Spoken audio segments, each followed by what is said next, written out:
নমস্কার, এই মুহূর্তে আমরা দাঁড়িয়ে রয়েছি কলকাতা প্রেস ক্লাবে। আমাদের সঙ্গে রয়েছেন এক্স কমান্ডো সুজয় মণ্ডল। স্যার, আপনাকে আমাদের ফেসবুক পেজে অনেক অনেক স্বাগত।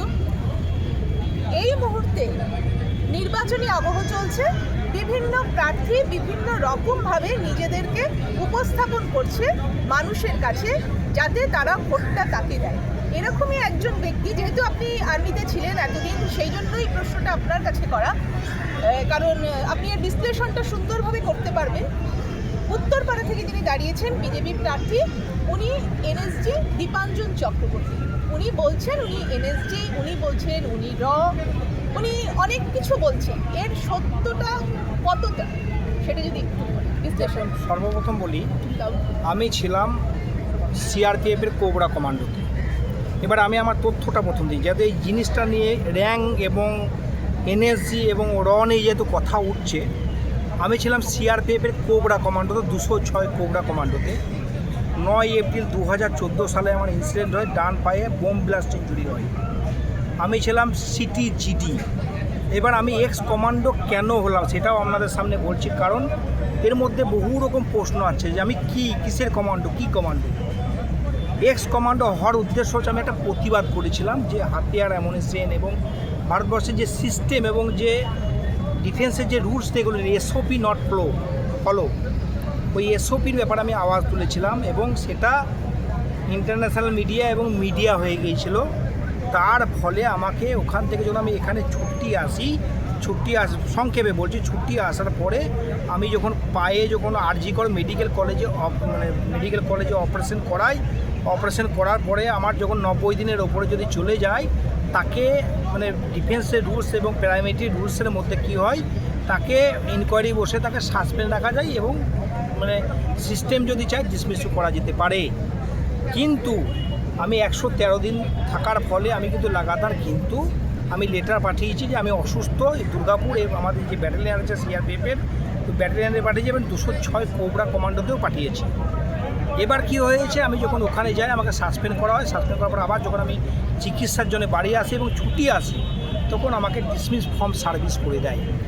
আমার ভুলটা কী ছিল, অন্যায়ের প্রতিবাদ করেছিলাম বলে কিন্তু আমাকে ডিসমিস ফর্ম সার্ভিস করেছে। তাহলে কি করলো, যখন আমাকে ডিসমিস করলো, যখন সিনিয়র মিডিয়ার জার্নালিস্ট যখন প্রশ্ন করলো যে সুজয় মণ্ডলকে আইজি লেভেলে ইনকোয়ারি করা, তো আইজি লেভেল থেকে আমাকে সুজয় মণ্ডল এক্স কমান্ডো এবং এক্স কোবরা কমান্ডো হিসাবে আমাকে ডিসমিস করে। তাহলে আমি কী হলাম পদবি, আমার এক্স কমান্ডো। অতএব আমি এটুকু জানি, দীপাঞ্জন বাবু দাঁড়িয়েছেন, উনি এনএসজিতে ছিল, তে ছিল। প্রথম কথা, তে যদি কোনো ব্যক্তি থাকে, সে কোনো দিন ডাইরেক্ট সিভিলে এসে চাকরি ছাড়ার পরে তার ফ্যামিলি পর্যন্ত জানতে পারে না সে তে আছে। এটা একটা বিরাট বড় ব্যাপার। আমি যেটুকু জানি, আমি যেটুকু কমান্ডো ট্রেনিংয়ে শিখেছি, আমি যেটুকু এসব ফলো করি, তাহলে বলতে গেলে সেকেন্ড অপশান হচ্ছে, আপনি ডাইরেক্ট এনএসজিতে বলছেন 11 বছর, কেউ বলছে 18 বছর। আমি নিজে মুখে কালকে একটা ভিডিওতে শুনলাম যে আপনি 11 বছর এনএসজিতে ছিলেন।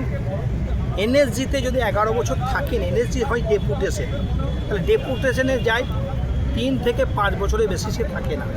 এবার যদি আপনি বলছেন ক্যাজুয়ালিটি হয়েছেন, ক্যাজুয়ালিটি হলে পরে তাকে এনএসজিতে রাখে, কিন্তু 11 বছর আমার মনে হয় রাখে, সেটা আমার কিন্তু জানা নেই।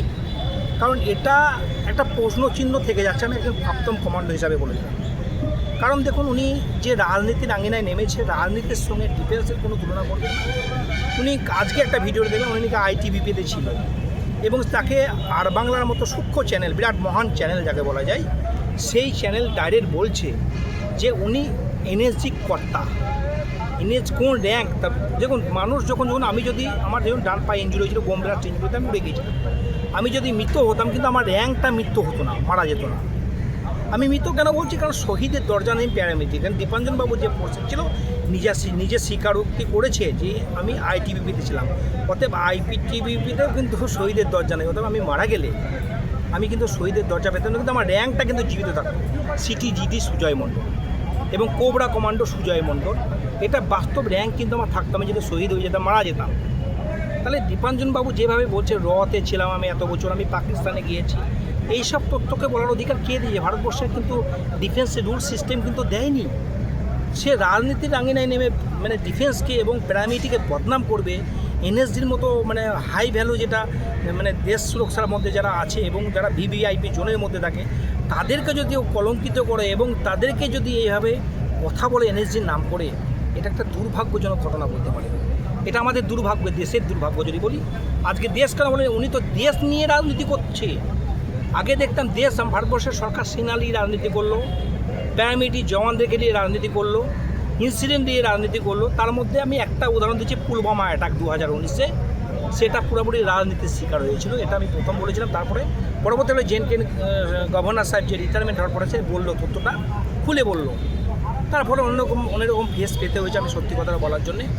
কিন্তু আজকে দীপাঞ্জন বাবুকে আমি অনুরোধ করব, একজন প্রাক্তন কমান্ডো হিসাবে এই ধরনের বিবৃতি না দিয়ে আপনি ইলেকশনে লড়ুন, আপনি জিতুন। যেহেতু আপনি ডিফেন্সের ফ্যামিলির মধ্যে এবং প্যারামিলিটারি ফ্যামিলির মধ্যে, আপনি এনএসজিতে ছিলেন, রতে ছিলেন, এত সাফাই কেন দিচ্ছেন? আর কেন তো আপনি এইভাবে ডাইরেক্ট বলছেন আমি এনএসজি রর নাম কেন দিচ্ছেন? রতে থাকলে আপনি কি জানতেও যে আপনার ফ্যামিলি তাহলে বলে দিতেন যে আমি রতে আছি? আপনি কি বলতেন? আজকে ডাইরেক্ট সমাজের সামনে আমি বলে দিচ্ছেন যে রতে আছে। আমি একটা সামান্য, আমার একটা ভিডিও হয়ে গিয়েছিল CNN.IBN, দ্য হিন্দু, ন্যাশনাল হেডেস, ইন্টারন্যাশনাল নিউজ যখন হয়ে যায়, আমাকে ওই ইনডিসিপ্লিন কেসেও আমাকে ইনকোয়ারি বসেছিল। তাহলে আজকে আপনি বাইরে আছেন বলে যা বলতে করবেন সেটা কিন্তু হয় না। আমি কিন্তু ডিফেন্সের ভিতরের রুলস রেগুলেশন নিয়ে কোনো সময় কথা বলি না। কারণ আপনি কেন আজকে রয়ের কথা শুনছেন? আপনি 11 বছর কোথায় ছিলেন? এই তথ্য সমান প্রমাণ দেন।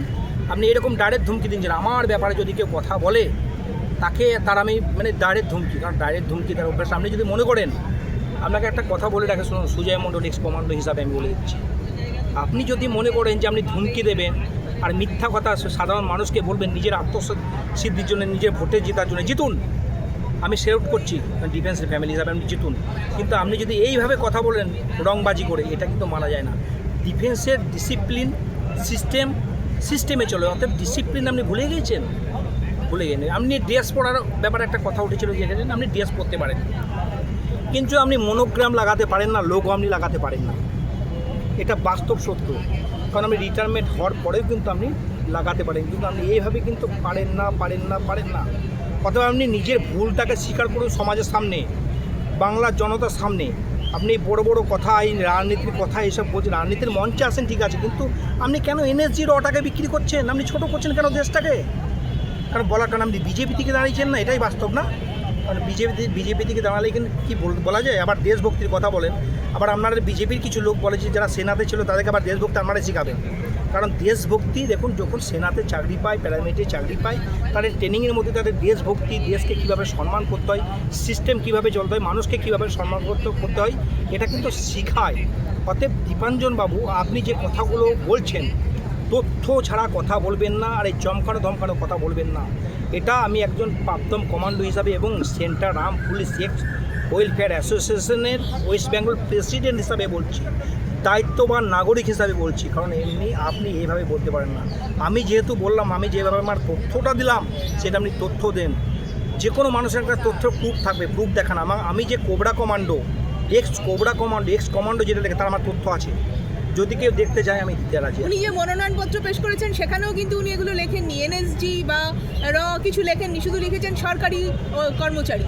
তাহলে সেখানে কেন উনি লিখলেন না? দেখুন, কোনো দিনই সে লিখতে পারবে না, কারণ এনএসজি কমান্ডো থেকে ও কোথা থেকে রিটায়ারমেন্ট হয়েছে। কারণ ডিপার্টমেন্ট থেকে কিন্তু ডাইরেক্ট রিটায়ারমেন্ট দেয় না, তাকে সেই ডিপার্টমেন্টে ফিরে যেতে হয়। অতএব এটা আপনার একটা র্যাঙ্ক ছিল, এনএসজিতে ছিলেন।